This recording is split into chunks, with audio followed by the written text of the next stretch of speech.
There is a place that is spoken about only in whispers, a dark area that spawns the beginnings of urban legends, a place where anything can happen and usually does.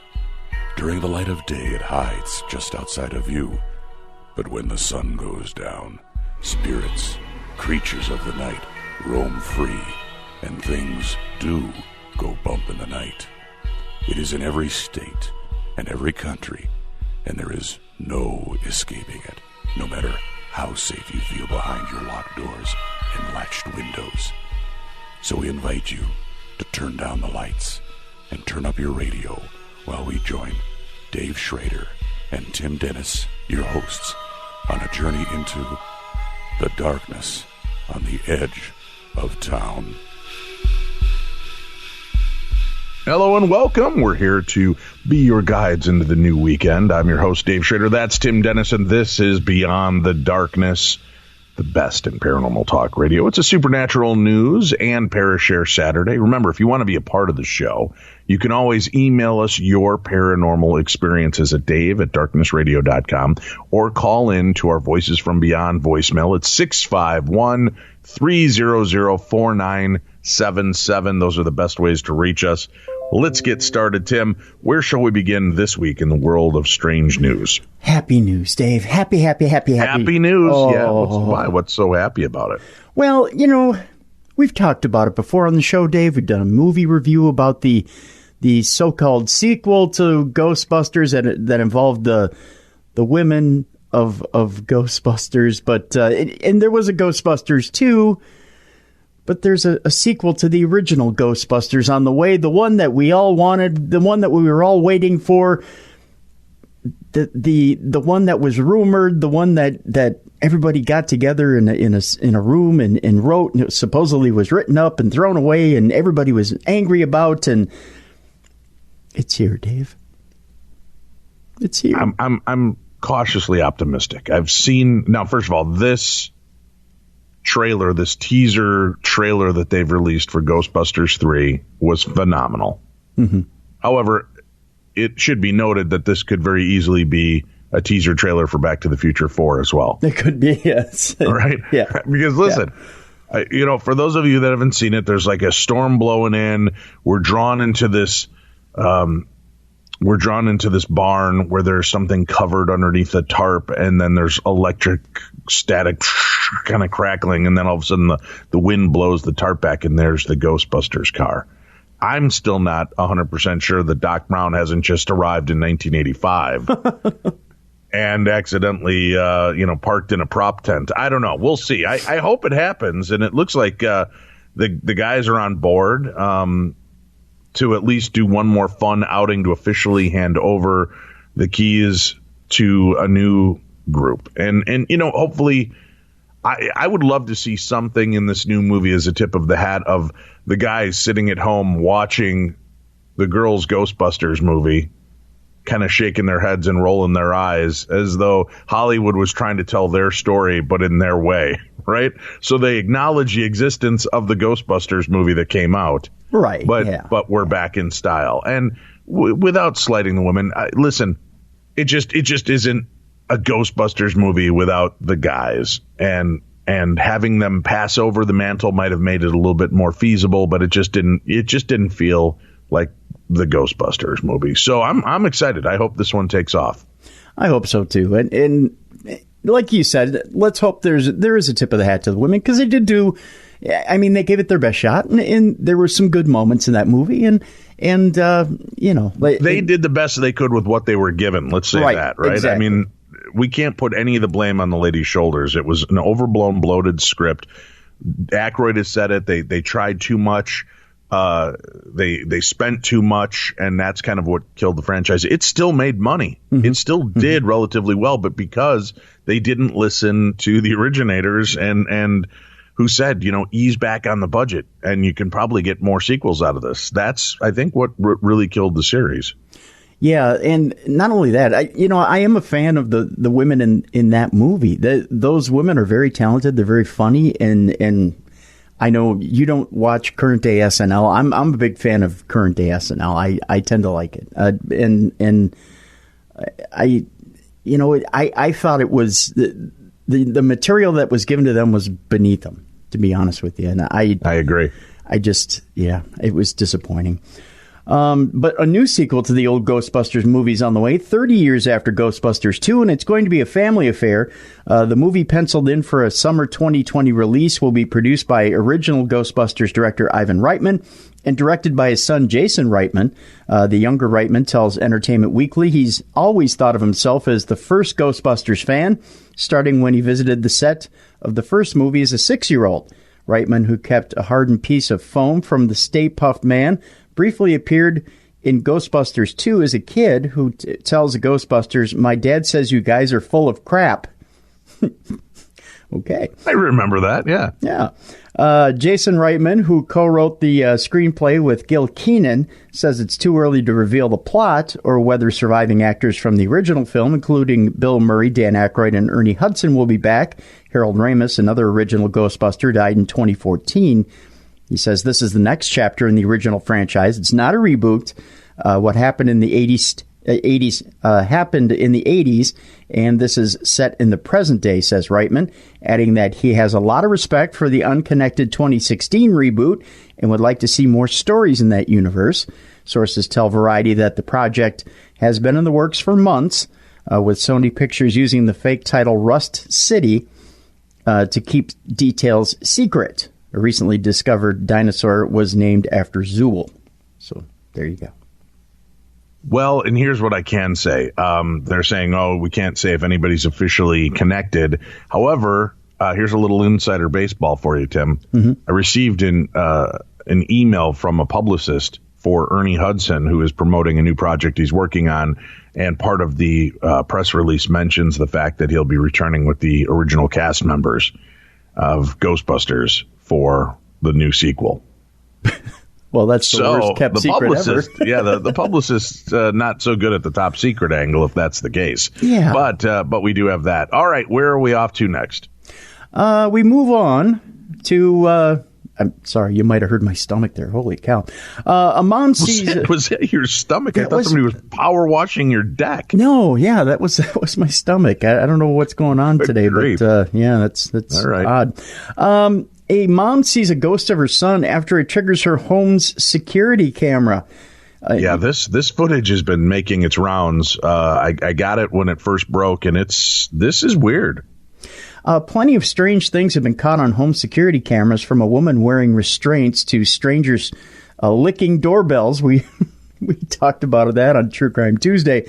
But what one mom in Atlanta captured on her home security camera will send chills down your spine. Her name is Jennifer Hodge, and last week she was watching TV in her bedroom with her 21-year-old daughter, Lauren. She checked her phone and saw a notification that said, your entryway camera saw someone. Attached to the message was an image from her camera that seemed to show a transparent, bearded male figure in what looked like pajamas. Well, that is enough to freak anyone out. What Jennifer and Lauren realized next truly left them shook. The person in the picture looked exactly like Jennifer's son, Robbie, who died 2 years ago in 2016 at the age of 23, which is actually almost nearly 3 years ago.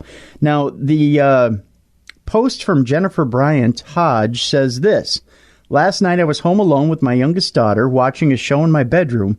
We started an hour-long episode at 11:15 p.m., and at 12:18 p.m., my daughter looked at my phone and saw a notification from our Nest security system saying, 'Person spotted in entryway,' from 11:51 p.m. When we pulled up the image, this is what we saw. For everyone who knows what my son looks like, they know that this looks just like him, beard and all. When I went to the kitchen, the Nest camera was in flip-out mode. I thought it was broken, simply a strange night at the Hodge house, to say the least. We have no clue what to think about all this, but so happy to be able to know my beautiful boy is always with us. Please share this as it offers hope for so many, Robbie's mom." And then you see the picture of the hallway, and then what looks like a shadowy figure, and then plain as day, his face, which is amazing.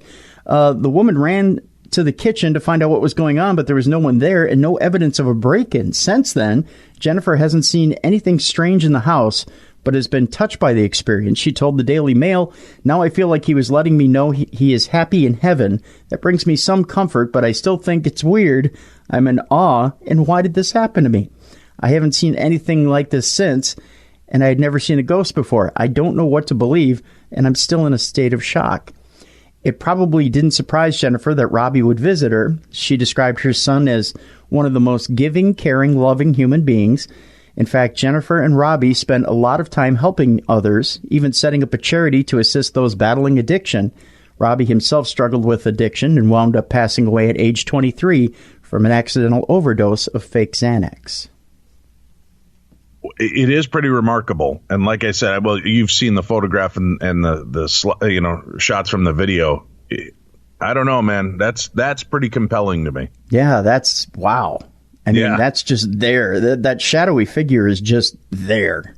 Yeah, there's no mistaking. I mean, it's nope. Yeah, and that face. Wow, very cool. All right, where are we off to next? This one, I actually I saw this one online earlier this week. This is pretty intriguing. A colossal disc, mind you, I'm forming my words carefully. A colossal alien-looking giant rotating ice disc forms in a Maine river this week, and even the ducks are enjoying it, Dave. A colossal disc of ice that looked like something out of this world formed in a river in Maine earlier this week. The city of Westbrook, Maine, shared amazing images on Monday of a frozen disc that formed on the Presumpscot River. According to the Press Herald, a web developer whose company has an office overlooking the river where the disc formed estimates the disc as being 300 feet in diameter and rotating counterclockwise. It kind of looks like a crop circle, Doug Bertelsmann, the web developer, told the Press Herald. It's pretty wild to look at. The photos show the ice disc seems to... Did you hear that? My stomach went off again. Was that it again? That was my stomaching. I don't know what's going on. God, I thought maybe a bear wandered by your window. No.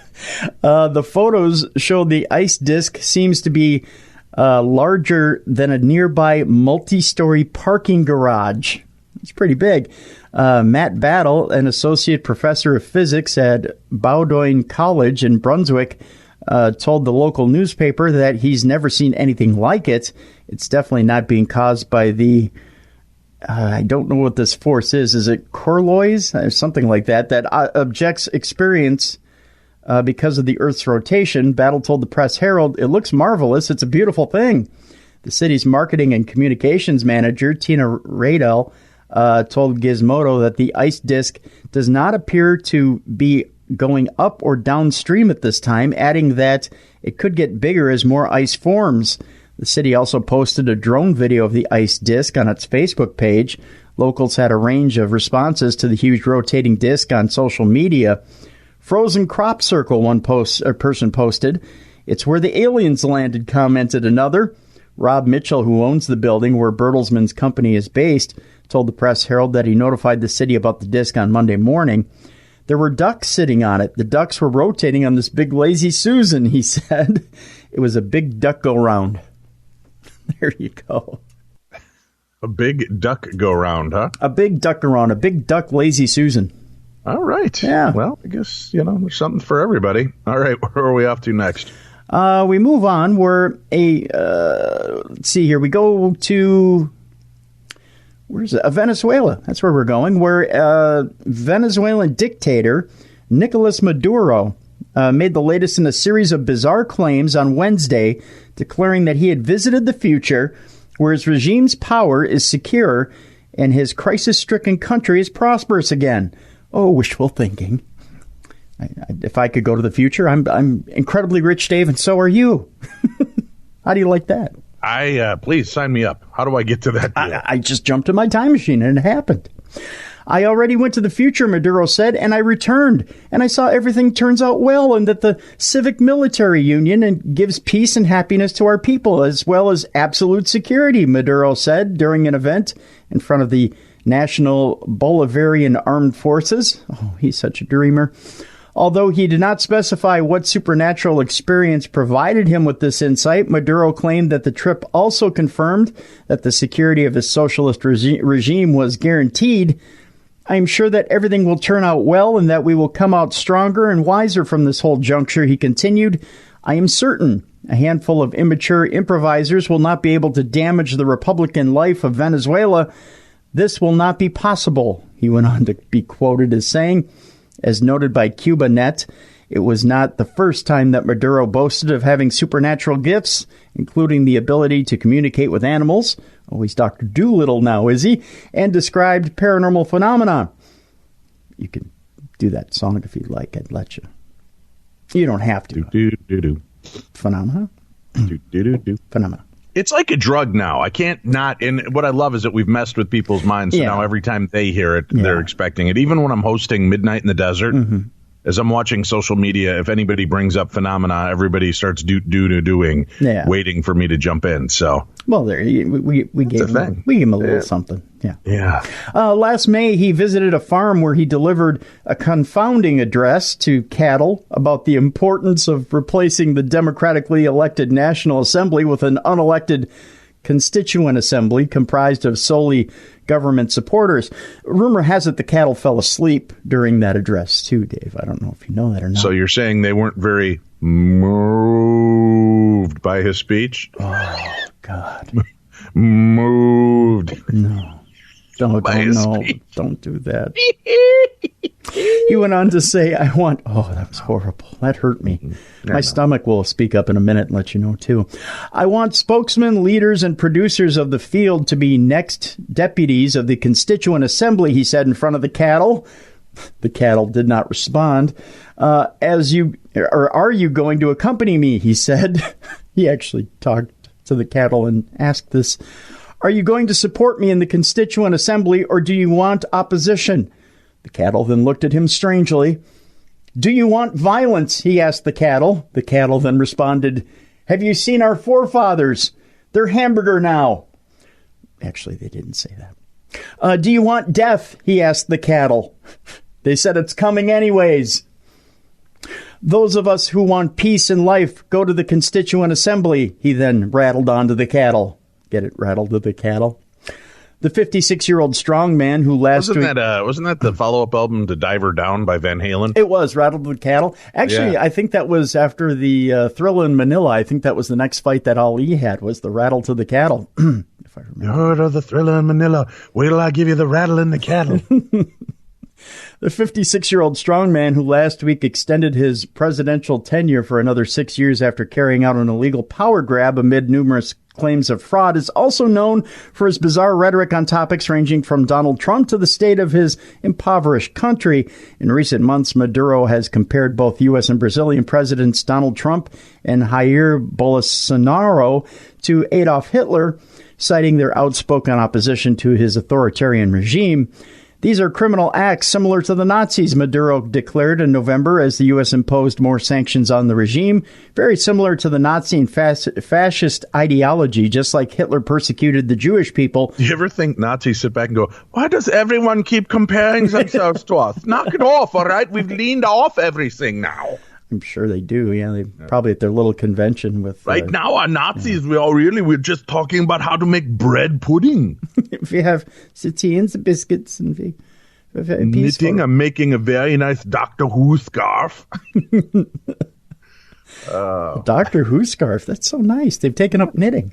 Well, obviously the genocidal actions was not a big PR move for them. It wasn't. So they've tried to move on to different things now. Yeah, now it's cross-stitching.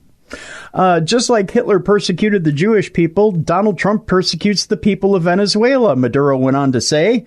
There we have Brazil in the hands of a fascist. Bolsonaro is Hitler in modern times, Maduro went on to say of Bolsonaro this week.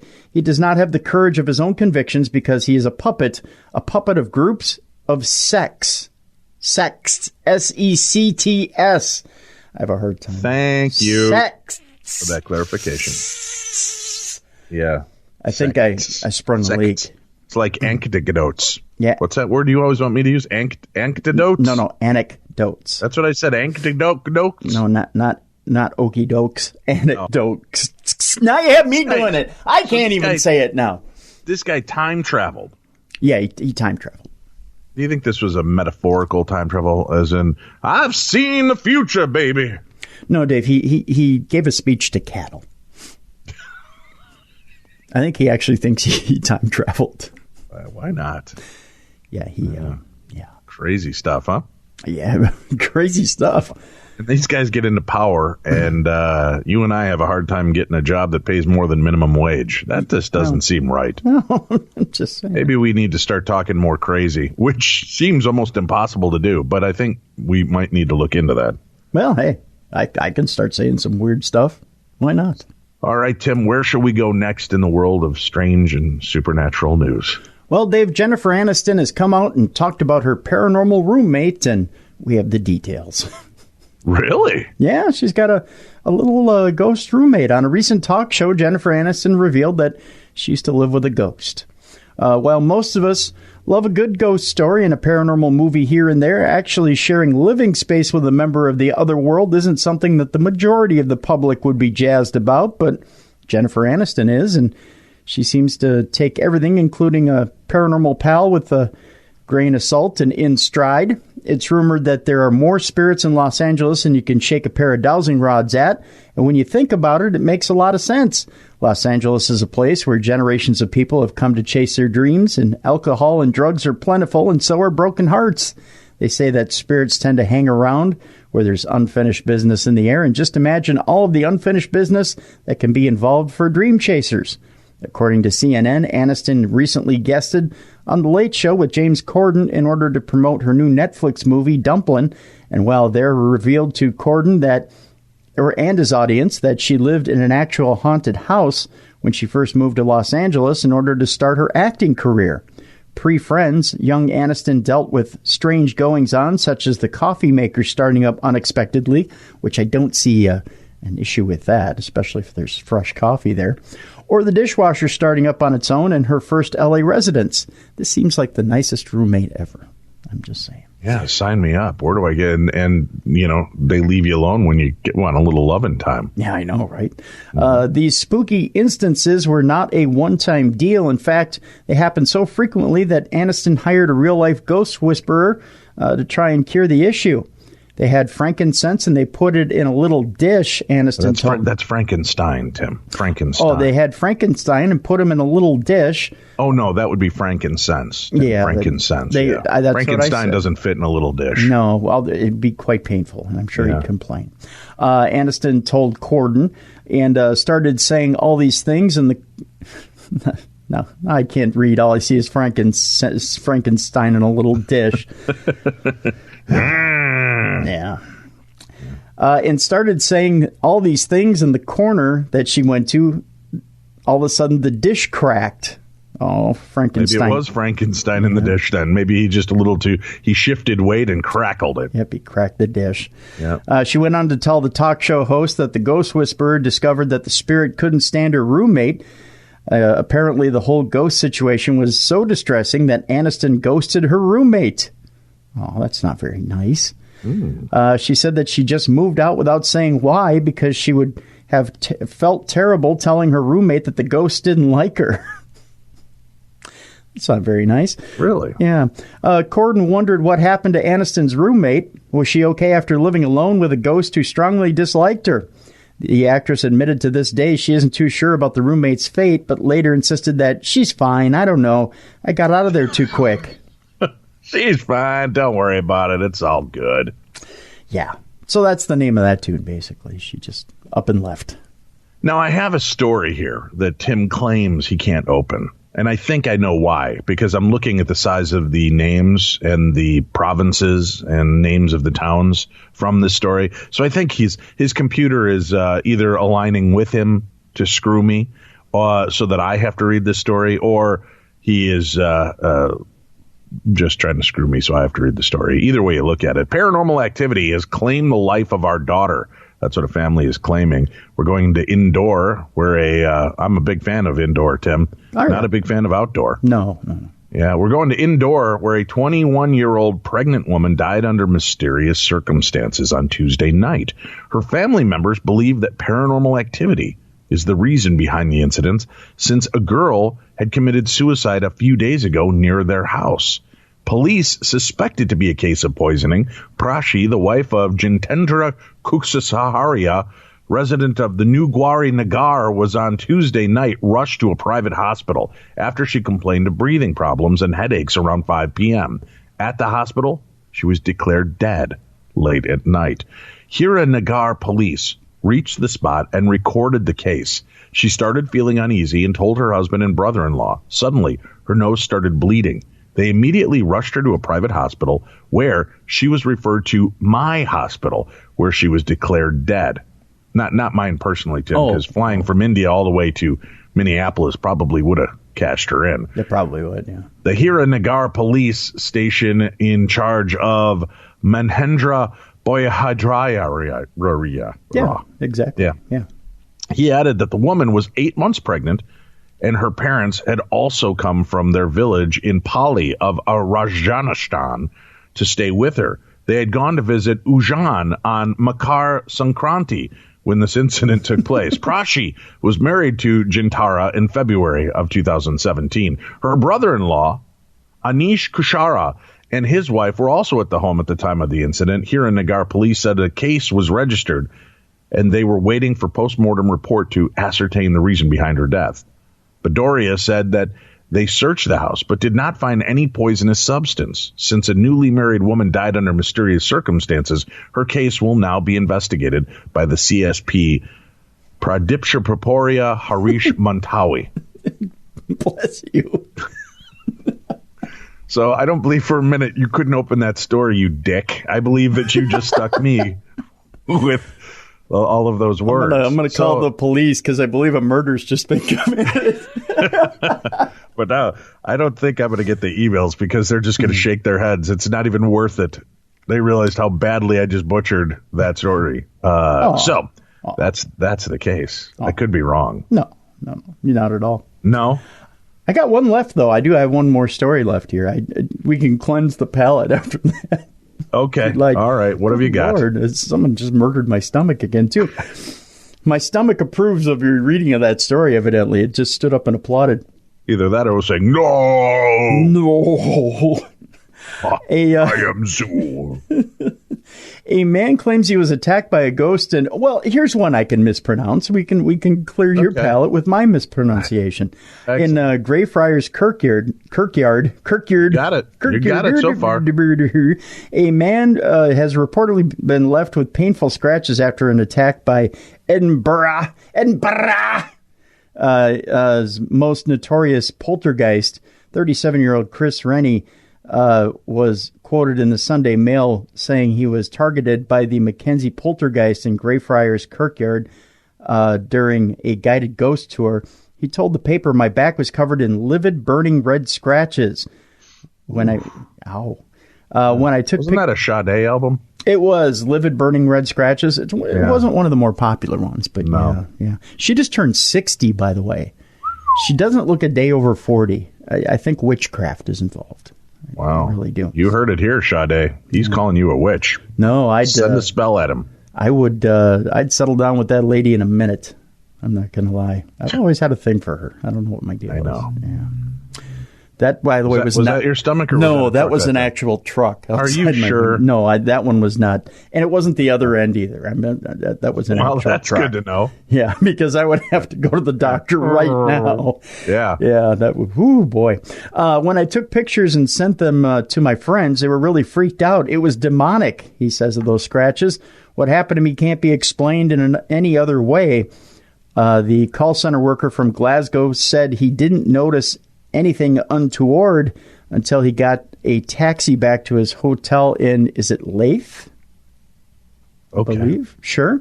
He said, I was about to go to bed when I felt burning on my back. I took my T-shirt off and looked in the mirror. That's when I saw the scratches, and I was stunned. There have been many reports of the attacks by the Mackenzie poltergeist. It is said to be the spirit of Sir George Mackenzie. I loved his production on the Beatles albums, by the way. He was so good. Oh, he's also a 17th century Lord Advocate, by the way, otherwise known as, I believe it's Bloody Mackenzie. I'm using my best Scottish. Bloody Mackenzie. That was my best. Yeah, it's a beautiful Beatles. Yeah. Beatles song. Beautiful Beatles song, too. Who executed a large number of Covenanters. I don't know this mythology at all. Charlotte College. See, she went to college too, Dave. I don't know which one. Manager of the City of the Dead tours said people email us to let us know what happened to them on the tours. Some say they've got scratches, bite marks, bruises, and burns that they can't explain. That sounds to me like an S&M tour. But that's the name of that tune and the end of that story. Tim, you thought you were done. Oh, I thought I was done, but I'm not. But then... Oh, no. No. This story brought to you by artificial intelligence, Tim. You have another story to read. Oh, God, no. Oh, here it is. Okay, humanity's time is up. This, according to George Dyson, he says we already may be controlled by AI. I don't doubt it. George Dyson, duh. Is this the same guy who made the vacuum cleaner, the one with the ball, the one that's in my closet? The difference is my balls. Right. That's what makes my vacuum work better. My balls. If you would just hold my giant bowl. Look at the way my Dyson balls swing when I get underneath the couch to clean. It's actually a very good vacuum. I'm not saying this because I'm getting paid to. I'm just saying it's a very good vacuum. Despite the frequent warning... So you're fond of his balls is what you're telling me? I am, yes. I'd love to hold his balls and roll them around my living room. What? I'm just saying. It's a great vacuum, Dave. What? Yeah. All right, go on. Despite the frequent warnings of both experts in the field and laymen, I love saying that word, we continue to march towards a future dominated by artificial intelligence constructs.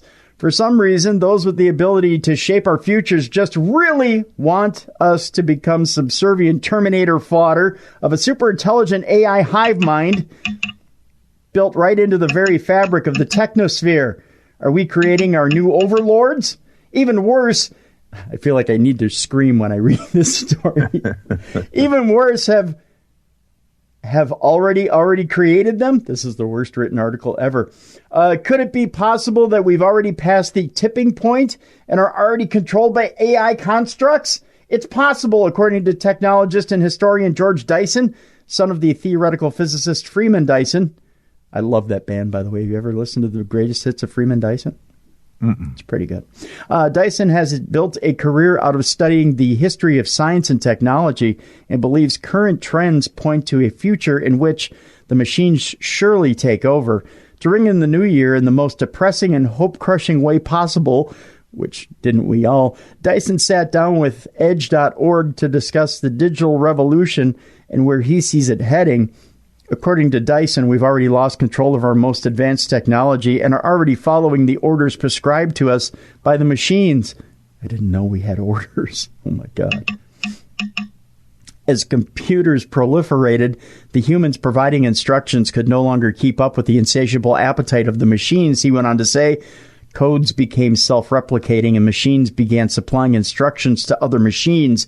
There is now more code than ever, but it is increasingly difficult to find anyone who has their hands on the wheel. Individual agency on the wane. Most of us, most of the time, are following instructions delivered to us by computers rather than the other way around, he went on to say. Think about it. Your social media feeds, search engine results, suggested products on Amazon, all of these are curated for you by intelligent algorithms which study your habits, even when you put your phone down for a few scant seconds. See? Ever notice how ads occasionally appear on your phone for things you've been talking about within hearing range of your phone? Oh, I've noticed. The machines are listening, Dave. Yep. Dyson goes on further, stating that whereas search engines and social media were once descriptive, that is, they were designed to map and index human knowledge and relationships, they now have become prescriptive. Prescriptive, Dave! In other words, they're giving us drugs. No, they're not. Google is human knowledge, and Facebook is your social life. I think more Twitter and Instagram now. But when you want to know something, where do you go to look it up? When you want to know what your friends are up to, do you ask them or Facebook? According to Dyson, this shows we've already given up control to the machines, or at least those controlling the machines, as those companies give more and more control to their AI networks, though we'll see human control removed from the equation entirely. As early as 2017, technology experts were already warning that there was a dark secret at the heart of AI. We have no idea how the most advanced systems actually do what they do. Well, we do. It's just this guy doesn't know how it's done. It's like magic to him. It's like, poof. What happens 10 years from now when these systems are exponentially more advanced than they are now? Will all intelligent AI become the new gods? After all, humankind has always created our gods and supreme beings using whatever media were available to us at the time. Stone, ink, and paper. Big budget superhero films. And now machine learning algorithms. I can't even form words right now. I'm so pissed. Will the new gods be as malevolent as the old ones, he goes on to ask. Dyson does add a bit of hope, however, stating he believes we'll soon see a new analog revolution, like vinyl records and crap like that, spring up in response to the out-of-control digital revolution. Does that mean angry mobs of pitchfork and torch-wielding Luddites will equal smashing computers and self-driving cars will become a more common sight? Well, you never know. There you go. Most likely. Oh, Tim, you lied to us. You have another story. You'll be done when I say you're done, Tim Dennis. Jesus. Let's see. What do I have? Jesus. You're just trying to kill me now.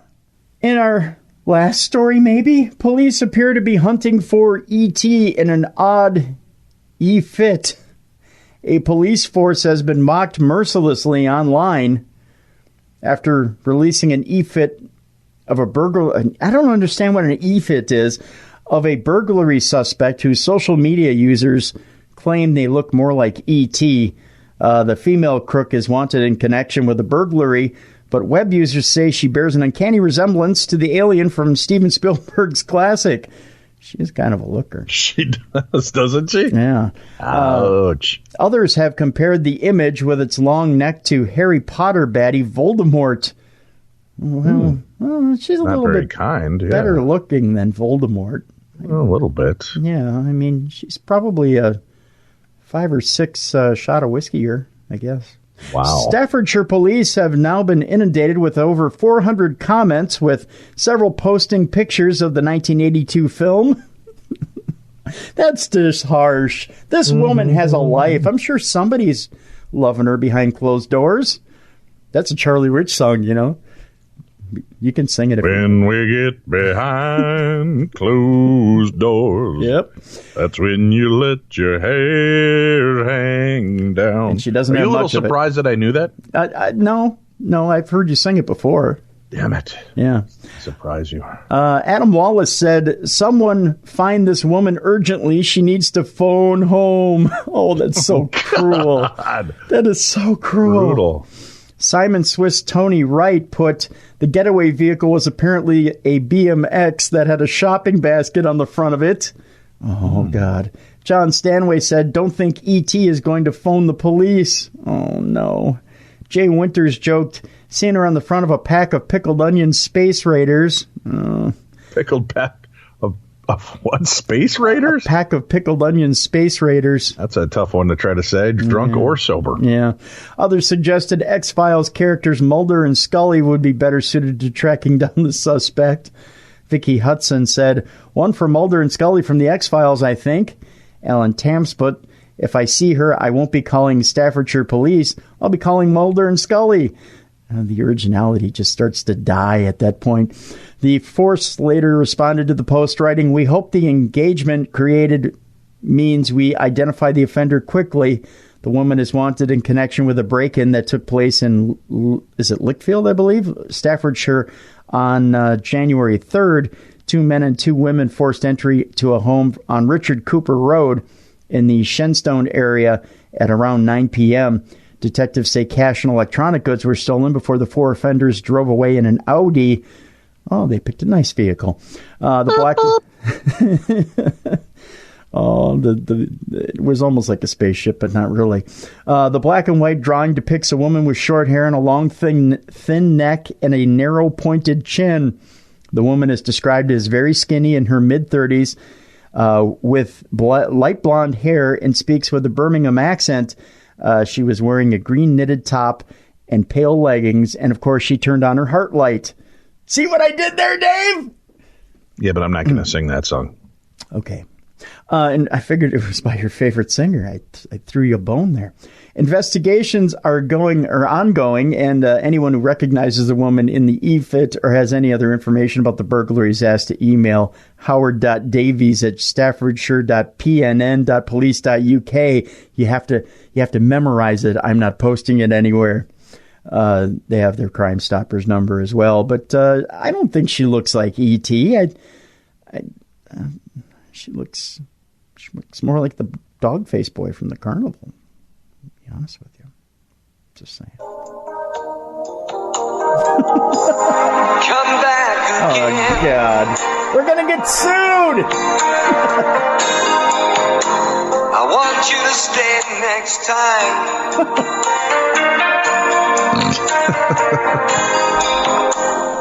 Sometimes the world ain't kind. Ain't it true, Neil? Preach on, brother. Get lost like you. I just want to kick him in his wrinkly sack. I just made a friend. Oh, he just made a friend, Tim. How do you not love Neil Diamond? I want to kick him in his wrinkly sack. Wow. Yeah. You're a horrible, horrible individual. Tim, I've got one more story that's not really paranormal, but having been divorced twice, wondering why this is only now becoming a phenomena that science is going to start examining. Okay. We're going to go to Xiaomin, China. Oh, boy. Or is it Xiamen, China, where a woman in China has a rare hearing disorder, which I don't think is so rare, Tim. She can no longer hear men's voices. Oh. The woman, identified as Chen, woke up one day unable to hear her boyfriend speak, according to Forbes. That's right. This was reported in the Forbes, Tim. Or Forbes. I don't know how. It's Forbes, I believe, yeah. Okay. It's a type of the condition is called reverse slope hearing loss, which means she can't hear low frequencies, which includes the average male voice, Forbes reports. She was able to hear me when I spoke to her, but when a young male patient walked in, she couldn't hear him at all. That's what Lin Jiagong, the doctor who treated Chen, said, according to the Daily Mail. Doctors say that the condition is usually caused by genetics, but that stress and a lack of sleep are considered contributing factors too, according to Fox News. The condition is expected to be temporary, and she is reportedly expected to fully recover. Well, I got some news for you. Yeah. Women are not the only ones with selective hearing loss, Tim. No? No. Who else? I'm sorry, what? Who else has selective hearing loss, Dave? Were you talking to me? Yeah, I'm asking who else has selective hearing loss. Hey, it's time now for ParaShare, folks. Remember, you can be a part of the show by calling our Voices from Beyond voicemail and sharing your stories of the strange and supernatural. You can call us at 651-300-4977. That's 651-300-4977. Or email your stories to dave@darknessradio.com. We'll be back with that right after this.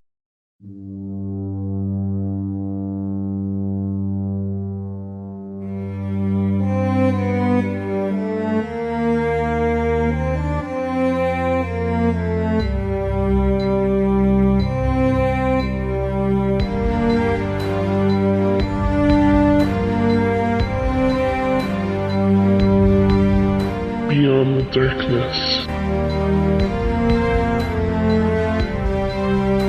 All right, we're back, and we want you to be a part of the show with us. Right now, I'm gotta tell you, Tim, with all the complaints that we have that, we miss the phone calls, we miss people calling to tell their stories. That doesn't happen.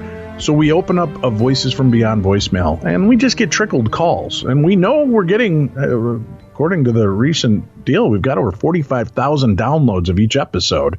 So we know you're out there listening, and we know that you have stories to share with us. So pick up the damn phone. You have no more excuses. 651-300-4977 and leave your story of the supernatural. Now, I threw out the challenge a week ago, and I got a bunch of great new stories emailed into me at dave@darknessradio.com. And you can always do that. Email them to dave@darknessradio.com. But we want to hear from you, too. I love hearing your voices as you tell your story. So give us a call, And if the story's more than 3 minutes, you can call back and just continue to pick up where you left off, and Tim will put them all together into one nice story package. So 651-300-4977. Pause your podcast right now and make a call. Tell us your paranormal story, whether it's funny, scary, heartwarming, weird, Ouija, alien, Bigfoot, whatever. We want to hear your strange encounter. So, was it a dream visitation? Was it a precognitive moment in your life? Did you find yourself waking up, cuddling up to the back of Tim Dennis, unsure how you found yourself there? And then when you closed your eyes, boom, you were back in your own bed again? That's weird. We want to hear about it. 651-300-4977. That's the number to call. Just like this caller did. Hey, Dave and Tim, this is Chris from Eastern Kentucky. I became aware here recently of the Hellier docuseries that's coming out. And whenever I read the details about it, I found it to be, it's one of those kind of things where, I don't know if you've ever had experience where, I know you talk a lot about serendipity and, coincidences and all that stuff, but this is sort of like one of those major scales where like your life just kind of turns around and meets you again. What I mean by that is I served in the military as a 101st Airborne. I trained at Fort Belvoir up in Washington, D.C., had a secret clearance. My job was a geospatial analyst, so I worked with the military's version of like Google Earth. And I live in Eastern Kentucky. Hellier's about 10 miles from me here. And as a young boy, I had encounters with these bald kids that I would tell my parents. They I know it sounds stupid, but they didn't have any clothes on, and they were big, oily, round, black, almond-shaped eyes. Typical gray, except they were tannish color. I don't know. I had another experience in my early teens that brought that back to me, and it caused me to ask questions to my family, and that's where I found out that. But anyway, what I'm talking about in terms of geospatial stuff, while I was on a deployment, I was on a 5-man team. I was a 21 Yankee. It's a 21 uniform now. It's the MOS classification. So we had a lot of downtime. Sometimes we worked all night. There's no shifts over there for us. I worked directly under the brigade commander, and so I worked right beside the TOC, not in the TOC, but it's the Tactical Operations Centers. So it was one night, and I was just messing around. I had access to this, this tech, and I thought, well, I'm gonna zoom in and check out my home, Eastern Kentucky. Look at where I grew up, whatever. Now, here's where it gets really crazy and everything ties together. That software has the capability of, and I can't really go into a lot at all about it, but I can say this much. You could do a lot more than you can with satellite or topo with Google Earth. With LiDAR and QuickBird, a few more capabilities of that software. You can analyze soil content. You can see deprivations in the ground. You can see soil content, like I said. You can analyze all kinds of things that you absolutely cannot do with civilian-type technology. So I did that. And what I found was beyond strange, beyond normal at all.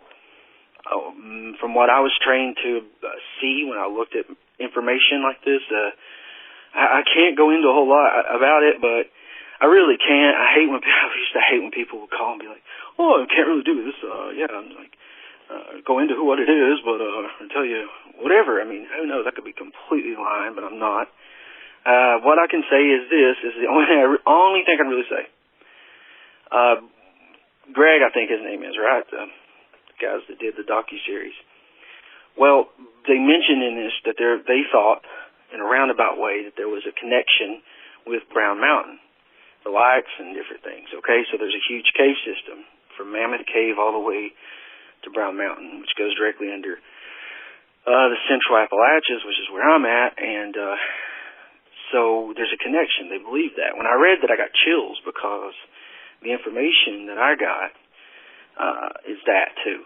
That reinforces that. Now, they were here filming. I had no idea they were here. I live here. I work as a children's book illustrator up a holler in Eastern Kentucky. I moved back here about 4 years ago. I like it here. It's my home, whatever. But when I read that, I didn't know what to do. Crazy. I tried to reach out. I sent him an email. It's just unbelievable. There is something going on. I do believe that the ufologists that are talking about things more inward than outward, there's things here. They didn't come. They maybe come from somewhere else, but they're stationed here. They're not flying here and taking a pit stop and getting gas and going home. But they're here. They're here. Now, here's the crazy thing.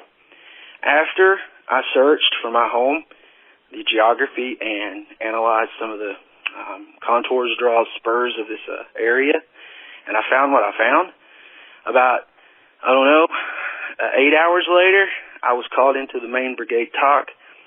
We were in M&D North Command, Iraq. So, I was underneath some pretty high brass. I was brought in with my brigade commander, of course, the company first sergeant. And I was interrogated. It was a guy there in a suit. It wasn't a man in black. He was a dude in a suit. But it absolutely had to have been from the Pentagon. I noticed his badge. All I want to say is that they basically told me that, the technology was meant for, and this makes sense, and I was wrong, for planning, for tactical operations. That was my job.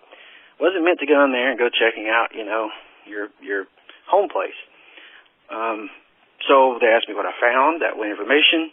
They could tell if I resourced or downloaded or copied anything. They can track every movement you make.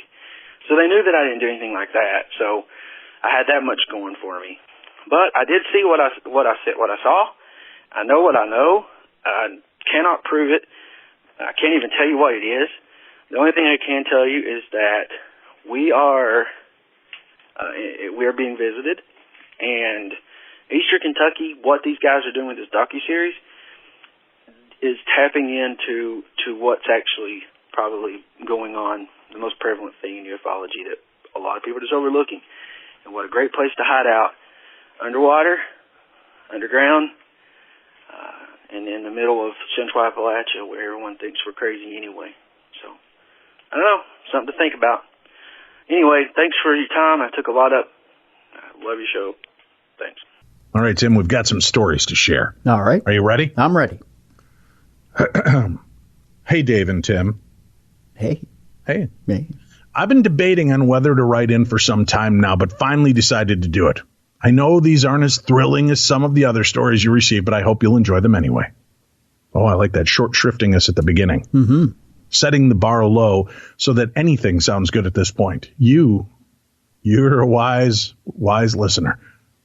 The first experience I had with the paranormal side of life, Tim, happened about 9 years ago when I was 17 or 18 years old. It was during my senior year in high school when my Uncle Bruce, or Junior as we call him, since he was named after my grandfather, passed away quite suddenly. Not long after my cousin began to tell me about strange things. He told me that he would hear the door to Junior's room open and then close. You're not the only one that can do this sound effect stuff, Tim. Oh, I see, yeah. And then he would smell coffee being brewed.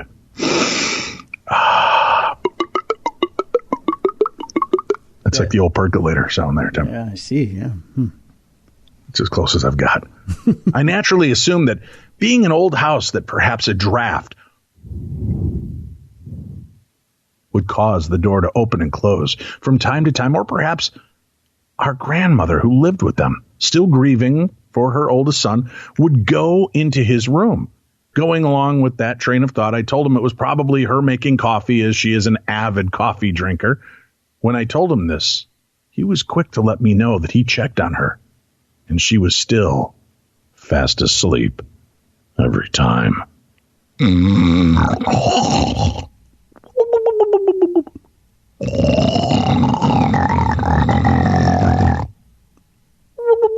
She Might want to get that checked. I'm not sure. Some time had went by, and he still insisted that this was going on.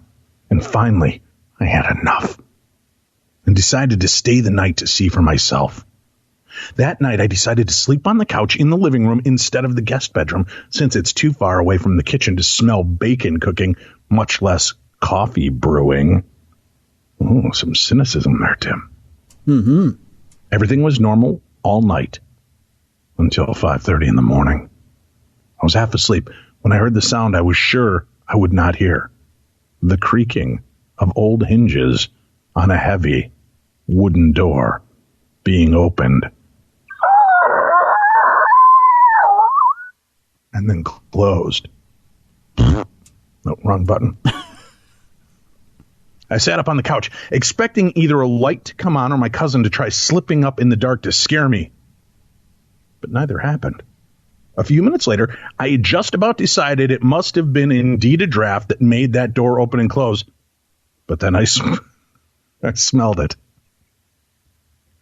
Fits better with that last sound I made after all, doesn't it? I guess so, yeah. The unmistakable smell of Folgers coffee being brewed, Tim. Best part of waking up, Dave. That's Folgers in your cup. Yeah. I could think of a few other ways that are better to wake up, but we'll go with Folgers in your cup. I stood up, having enough of this, and turned on the lights that illuminate both the living room and the small kitchen to find I was standing alone in the open area. I walked slowly to where the coffee pot sat, empty and unplugged. Yet I could still smell hot coffee. I turned around and saw my cousin standing in his bedroom doorway. All he said was, "I told you." He still had his coffee in the morning. And then he went back into his room, shutting the door. Still sounds like a dog being stepped on, but go ahead. My second experience I wish to share today is considered a cryptid. Though I don't believe an animal which is known to exist elsewhere should be thought of as such just because it's here. According to the Arkansas Game and Fish Commission, the animal I saw a couple of months ago doesn't exist here. But I know better, and so do a lot of people around here that have seen them too. I had been to my older cousin's for a birthday party for his son. Happy birthday to you. Oh, it's so great to see you. Thanks for stopping by. Which lasted from 5 in the evening until 7:30, when the sun finally went down. I stayed a couple of hours after to help clean up and then headed back home. I was about a quarter mile from my house when I saw a huge shape moving in the ditch in the same direction I was traveling. Hidey-ho! Mr. Hanky? I first thought to myself, that new neighbor of ours sure has a big dog. But then it turned to cross the highway in front of me. I slammed on my brakes. And I could not believe my eyes. I was staring at a freaking panther crossing the road in front of me. And the worst part was, he was in no hurry. You like that dramatic pause for that line? That was good. Which Panther was it? Cam Newton? No, I believe it may have been the one from the Marvel Universe. Oh, the Black Panther. I assumed it was a he, but I have no idea if it was male or female, turned to look into my headlights and simply walked lazily off to the other side and disappeared into the thicket.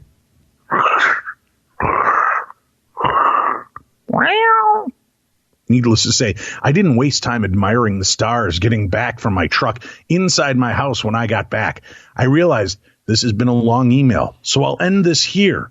I have a couple more experiences, but they'll have to wait for another time. No! You miserable. Thanks for taking the time to read this, and that came from Reese. Oh. We won't make that mistake again, Reese. Give us all your stories, you fibber. Dear Dave and Tim, nobody will be forgotten in this email, damn it. That's what it says in parentheses, Tim. Oh, good. I can't say that I've been listening to y'all from the beginning, starting year 13 now, but I have been listening for about 2 years, ever since I heard Dave on Y2J's podcast. I've been hooked ever since. Something about Dave's voice and the back and forth banter. Well, thank you. I'm glad you appreciate it. Not everybody has this golden pipes, Tim. No. Nothing? You got nothing? I've tried listening to other people's podcasts, but I don't like their voices or the pacing, or I'm too far behind since they started their program. I have no idea who they are or what they're talking about. Anyway, moving on. I grew up in a small town in the South. I've heard all the incest jokes, and they do get a little old, but I understand the stereotypes. When I was 18, after I graduated from high school, I joined the Navy. I don't remember what the Navy theme is. I was going to say, I don't think it's the same theme. Yeah. In the Navy. Yeah, that's exactly what it is. All right. 2 years into it, I met my future ex-wife. Oh, setting goals. She was from Idaho. That should have been your first clue. After our 4 years were over, we both decided not to re-enlist. In the Navy or in the marriage, Tim? Which one do you think the next sentence tells us? Marriage. Yeah. Instead of moving to the South, we decided to live in Idaho. 2 years later, we were divorced. So, lesson learned, Tim, don't move to Idaho. Right. Fast forward a year later,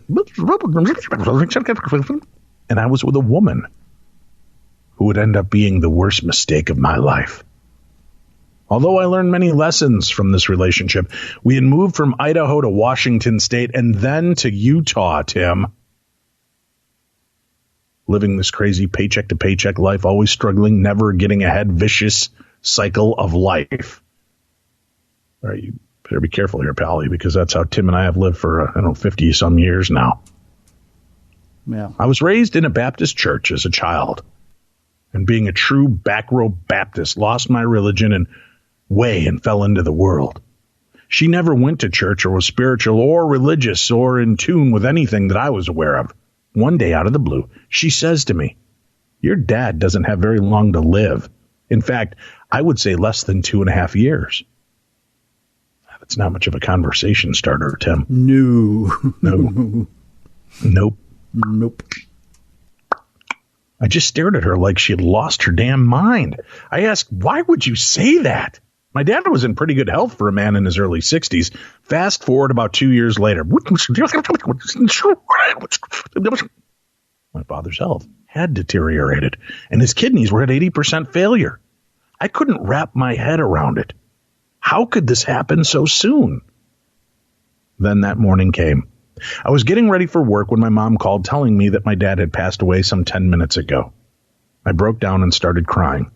I assured my mother I was okay and would call back soon to figure out travel arrangements. I told my girlfriend what had happened, and she knowingly told me that she already knew and that he was in a better place. She was having surgery that day on her arm to repair some tendons, and some of them their ligaments, Tim. Yes. Mm-hmm. Tendons and ligaments. Mm-hmm. On the way to the hospital, wrapped up in my own thoughts, trying to process everything, my girlfriend asked me if I smelled anything. Anything weird at all? I said no. She informed me that the car instantly smelled like a hospital and death. We were still 5 miles from the hospital. She thought it was my dad riding with us that morning, just a few hours after he passed. After her surgery, I drove us home and put her to bed. I made arrangements for me to fly home. I flew out of Salt Lake City that next night on a red-eye. I arrived home and helped Mom with everything I could over the course of the next few days or so with Dad's funeral. After the funeral and regrouping, it was time for me to return to Utah. Mom told me Dad wanted me to have his pickup, so instead of flying back, I'd be driving my dad's truck back. Once back in Utah, life was back to the grind. One day, I was having a particularly rough day. I wanted to pick up the phone and call my dad for some advice. Then I remembered that just wasn't an option. I was devastated and just started driving. Out of nowhere, I felt a calmness wash over me. And I got the feeling if I turned my head fast enough, I would see my dad riding shotgun next to me. I looked in the passenger seat, but there was no one there. I believe it was his way of saying he was there for me. That was back in 2014, and I miss him every day. But I know that he's always around close by. After pulling my head out of my ass and ending the vicious cycle of verbal abuse, mental abuse, and physical abuse and lies, cheating, and overall exhaustion, I decided to pack up and move home. I called Mom and told her I was coming home for good and asked if I could stay with her until I got back on my feet. She said yes and was looking forward to the prodigal son coming home. I had been gone 9 years. Once back home, I started finding myself again. No longer was I the person who I had become. I started treating people the way I wanted to be treated and doing things that my mom had raised me to be, with manners and gratitude. One day in late 2017, my dad came to me in a dream. He said he was glad to see that my life was back on track and I was moving forward. I asked if he was okay, and he assured me he was better than he had ever been. I asked him if he was upset about the way things turned out. Look, son, life is what you make out of it.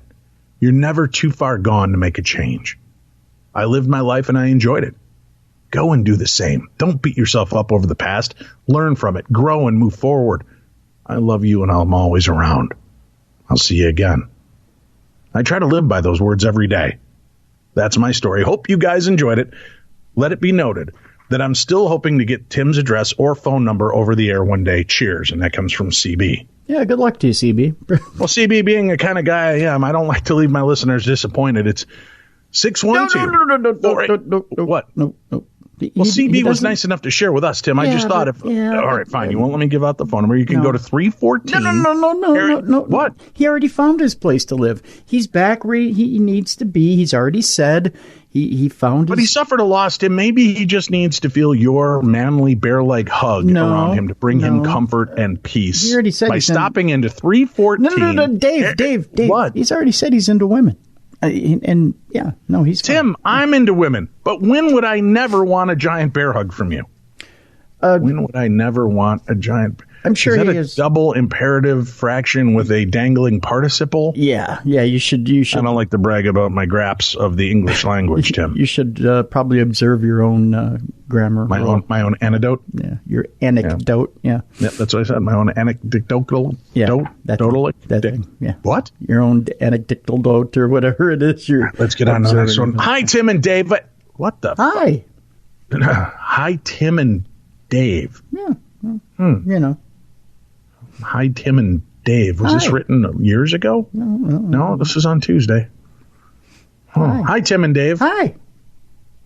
And you realize as I read the emails, right, it's usually best to address me first. I'm Darkness Dave. That's Bored Monkey Tim. Hi, Tim and Dave, he says. My name's Mark. Hi, Mark. Okay. All right, Matt. I grew up in a small town in Penfield in Pennsylvania. Pennsylvania, Tim. In October of 2017, me and a few friends went to visit the haunted Hillview Manor in Newcastle, Pennsylvania. Now, the tour is 1 hour of a guided tour. Then 2 hours we get to wander around and investigate by ourselves. Me and 3 friends were the only ones who stayed after the guided part to investigate. My first encounter was when we were on the 2nd floor and in the orphanage area. A toy fire truck started up all on its own in the kids' room and rolled out into the hallway as we passed the room.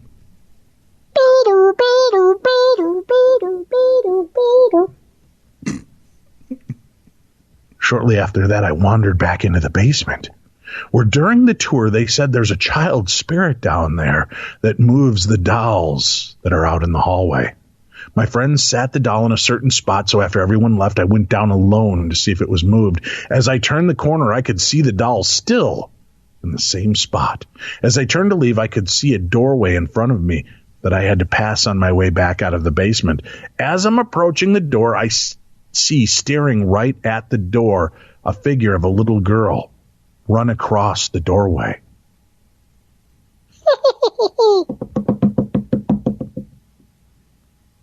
Mind you, I'm not scared to admit the hair stood up on the back of my neck.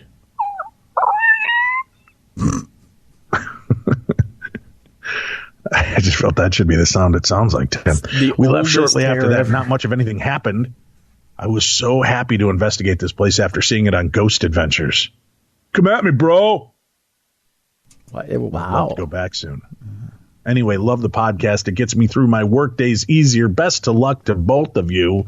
I'll write you again if I ever have any more experiences. Take care, guys, especially Tim, and blessings to both of you and your families. That comes from Mark, or Matt, as I like to call him. Why? Dear Tim and Dave. Good day. Oh, thank you, Mark. Son of What? Hey, Dave. Oh, I love it. Just, hey, Dave. Love the ParaShare stories. Hold on. Let's not forget Tim. Hey, Tim. Damn it. Oh, Damn it. how you doing? I used to listen to a police scanner while going to bed. 511 in progress.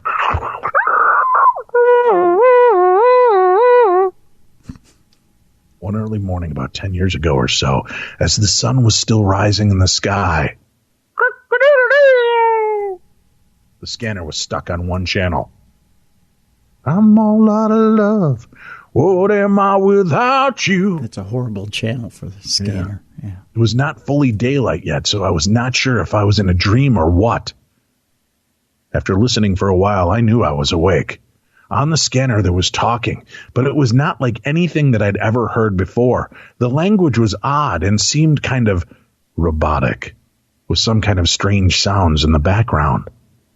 I have never heard that language before, not even on any television show. Then one night, listening to Coast, a few years later, George Norrie had on Linda Moulton Howe. I'm sorry. What are you writing us about their show for, man? Yeah. I mean, do you write them about our show? Did you fall asleep while I was happening?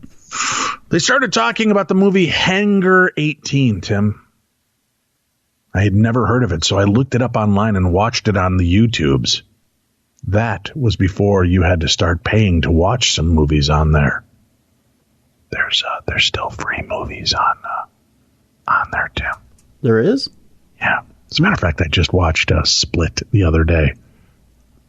Couldn't find it anywhere else. For free?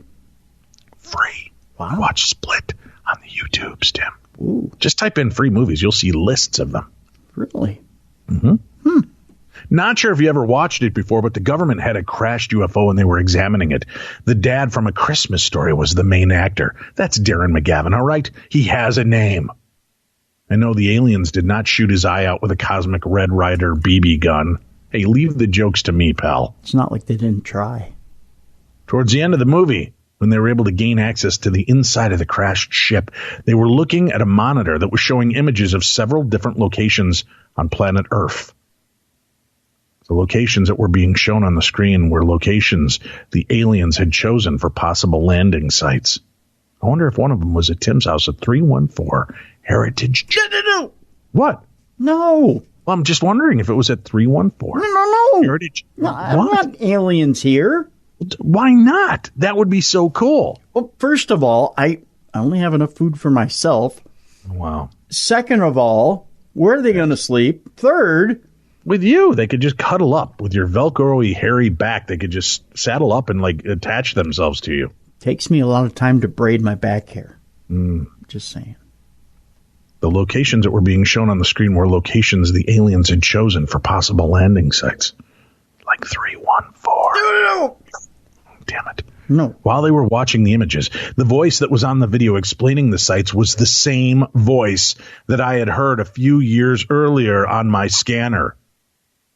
Over here is Boca Raton. I think you guys will love it. It's always sunny, and it smells a lot like coconut oil. What was Snally doing on the scanner?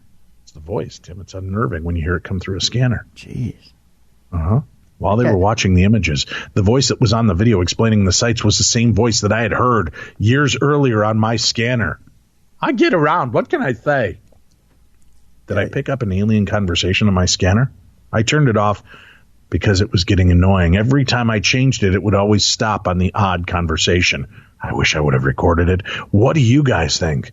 Love the podcast. Chris Hopkins. First of all, Chris, I think Snally's got more gigs than Ryan Seacrest. That's what I think. You ain't just whistling Dixie, Pally. All right, this one comes from Buffy Wyrick, entitled Healthcare Hauntings, Tim. Oh.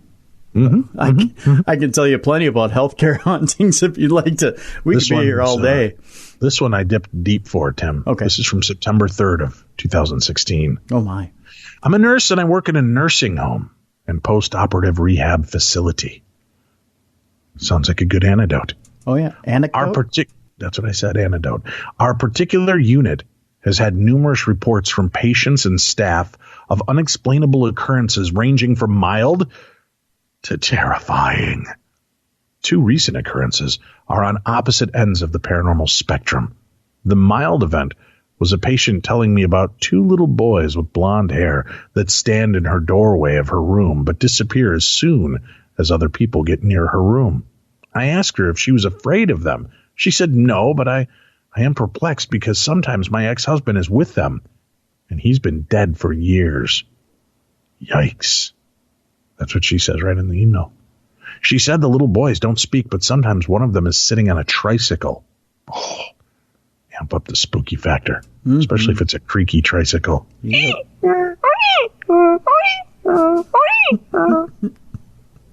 Now, on to the more menacing event. This one really bothers us because so many staff and patients report this same figure with exact detail over the duration of many years. The other night at shift change, we heard a crashing sound and yelling and cursing. Oh, son of a goddamn bitch! Who put the truck out my stomach? Wow. You okay? Ran down the hall and discovered a male patient standing up, swinging his arms, punching the air like he just don't care. We noticed that his bedside table was knocked over and its contents were scattered throughout the room. After a moment, he gathered himself, demanded a room change, and proceeded to tell us why. He's alert and oriented, and therefore physical therapy to rehab post-op. He stated that since the first night in that room, he has experienced his covers being forcefully, Tim, not forcibly. Forcibly is not a word. Right. Trademark it, forcibly pulled off of him, Tim. He let it go, but it continued the next 2 nights. Each time the covers were once again pulled off with a force.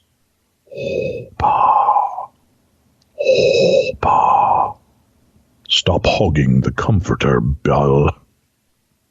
No.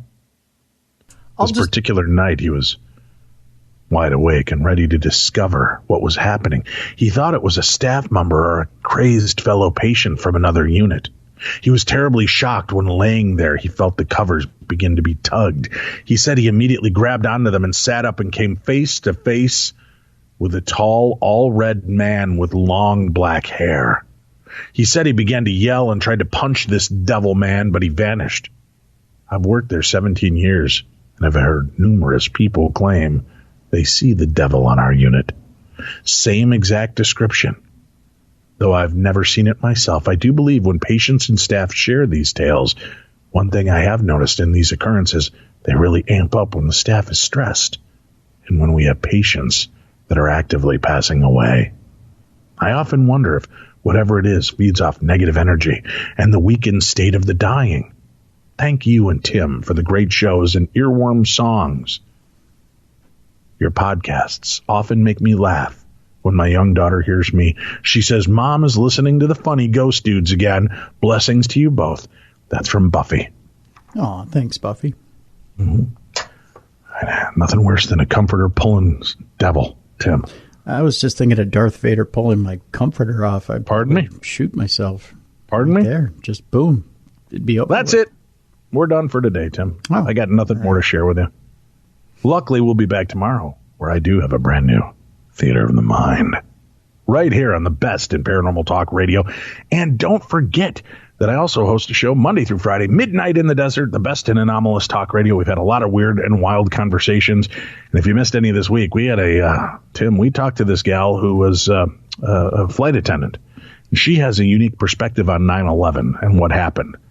Might involve holographic airplanes hitting buildings, survivors from those 4 planes being dropped off at another airport.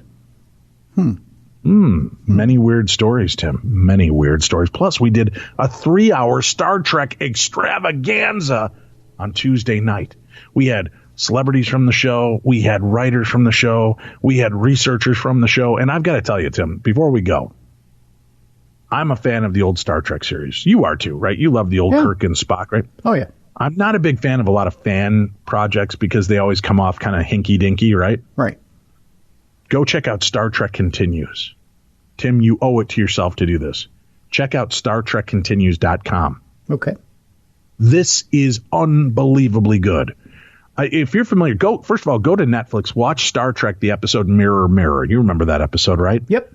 Mirror Universe, Spock with a goatee, so you know he's evil, right? Yep. Then go to Star Trek Continues and go to episode 3, which is called The Fairest of All.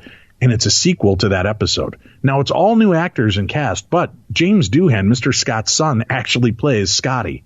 And there's a great cast. They are not doing a bad imitation or mockery of the show. They're treating it sincerely. The sets are identical to the 1969 series. Okay.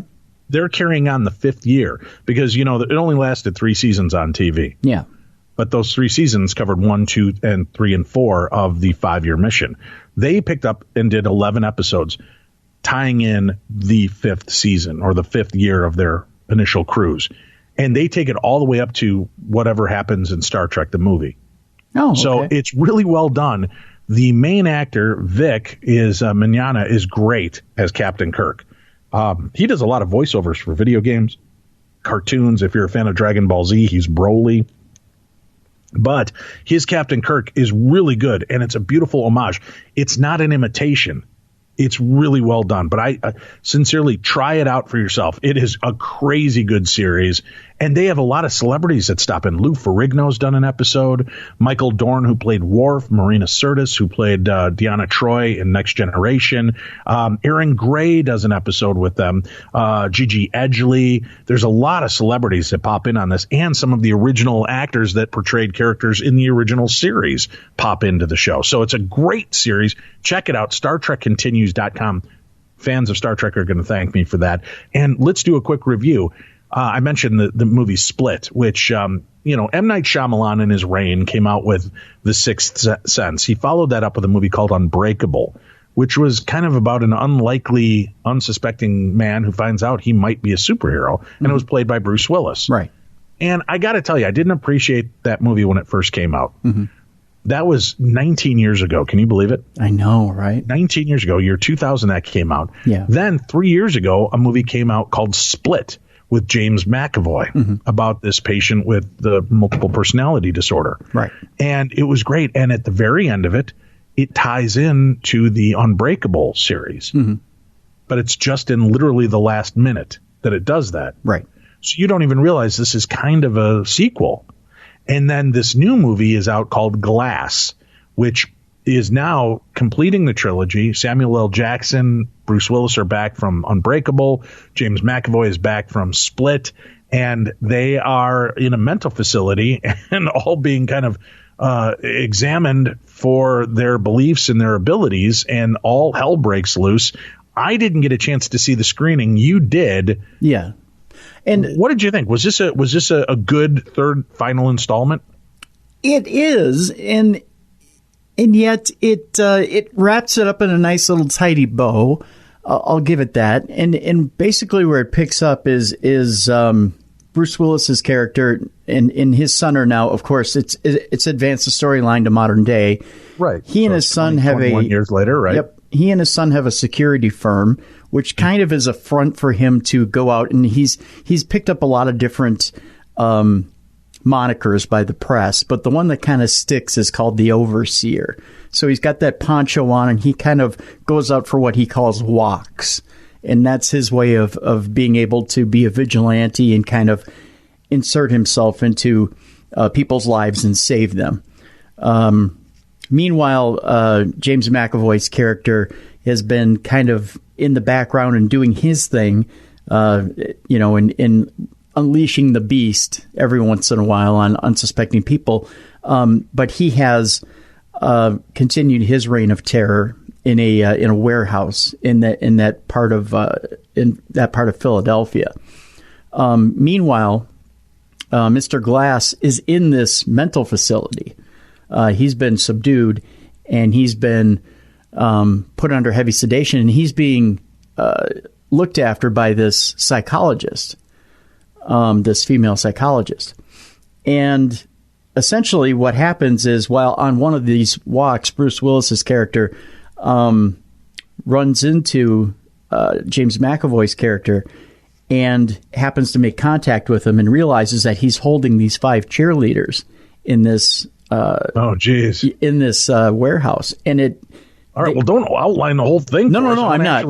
And this is where everything starts to go from there, and this is where everything takes off.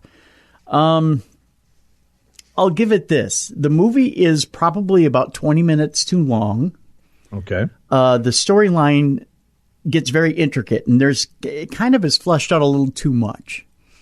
And in that, it's almost like M. Night Shyamalan is basking in his own glory, that he's kind of celebrating himself a little bit too much and a little bit too much of his own genius. If he would have simplified the storyline, because it is a very simple storyline, you do see a lot of it coming. There's no huge surprises here. There's nothing real clever about it. It's a good storyline. It's entertaining, and it's a good wrap up for the series. Yeah, it's a decent wrap up for the series.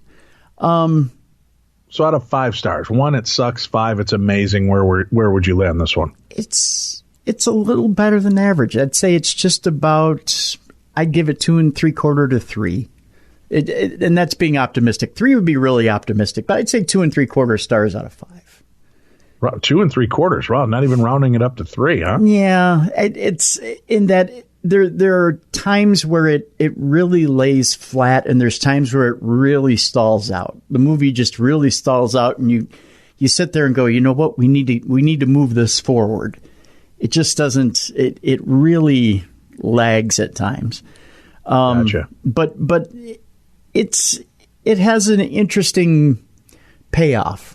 We'll put it that way. But it does kind of leave you a little flat, and it is a long movie. Now, do you have to stay through all of the credits? Not necessarily. I mean, no, not necessarily. Is there something? But if you do stay, there is something. There is something, yeah. But okay. Yeah. All right. Well, that's good to know. So for people that want to watch it and stay for it, they can. There's an extra little nubbins for you. Yeah. Okay. All right. Very cool. Well, I went back and watched Unbreakable, and I actually liked it now more. Maybe it's in the context of all the superhero movies. It was a really well done movie, and I enjoyed Split. So I'm looking forward to Glass. I'm going to check it out this weekend, I think. Yeah, do so, and let me know what you think. I know you tend to be a little more optimistic on these than I am, but I think you'll agree with me that it lags quite a bit. Okay. Yeah. Well, good to know. That's it for tonight then, kids. Have a great week. I guess a great night, I guess. We'll be back with you tomorrow. Yep. Push people off for another week, but I guess we can't. We've got another show to do, Tim. Yep. So we'll be back tomorrow with more of the best in paranormal talk radio. For Tim Dennis, I'm Dave Schrader, and you can find Tim at 314. No. You're right. Just give him a call at 612-48. No. Email me. Email me at tim@darknessradio.com if you really need to get a hold of me. Sure. All right. That's it. Have a good night.